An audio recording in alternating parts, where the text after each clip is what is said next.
There's a miraculous method that I just created to release DMT from my brain, which is you flatten your tongue straight up against the roof of your mouth, like tongue to the back of your teeth, back of the tongue, like your whole tongue up to the top of your mouth. And then when you get there, you picture like a water pump that you have in an old-fashioned well with a water pump, and you move the very back of your tongue up and down, and like a sucking motion, to the point where you feel the pressure in your forehead and your third eye and your brain, and you visualize like brain fluid and brain juice and DMT and all those yummy hormones and secretions like serotonin, and you just put them like in, imagine them in a nectar formula, like a nectar form, and the spit that you create through that thing, like it tastes like honey, and at least it did for me. And I'm sorry, I can't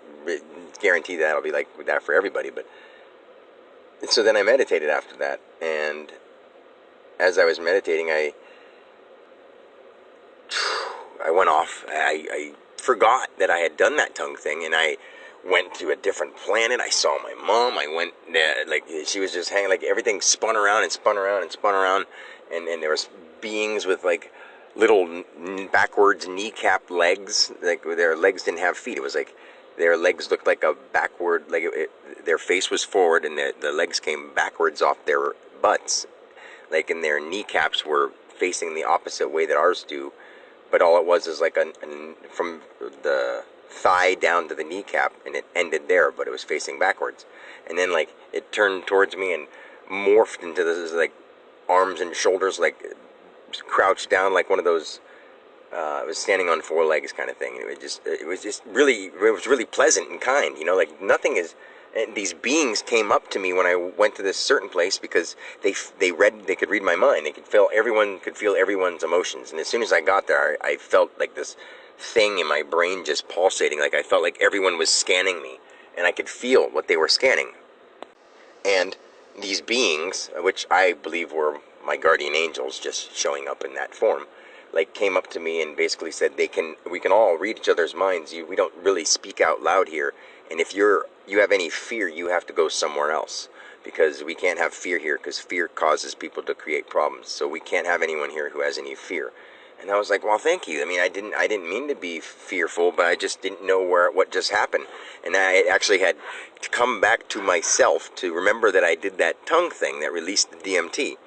And then I was like, wow. And I was using two minds at once. One mind, I made sure that I realized I was sitting here in the truck. And in another mind, where I was astral projecting out to, I went like so far away. I was on probably a planet that would, in our time space, was, you wouldn't be able to get there in like infinity lifetimes, it would seem like, because when people say it took forever, like it took longer than forever, because time is non-existent. It was like so far away. I don't know, I can't even explain. That was so amazing. And then when I was like, okay, well, I'm gonna leave, and I went to leave, and light patterns, and like the pattern of, like, say, like the side of a football, those little brown, how they're little brown circles, like over and over that pattern. It was like an olive, really, really dark green color at first, and then it like turned into red and black, orange, like bead dots. They weren't just like dots, they were like strings of bead light dots, but they were like in my mind. I was still sitting in my truck knowing that I was doing this in my mind, and I could see my brain turning like super bright, like white light bulb, and then it just went like rainbow colored, all the most neon, fluorescent, beautiful, iridescent, like every kind of just sparkle and fizzle and amazing, spectacular sight to behold was there. It was like, wow, what the hell just happened? That was like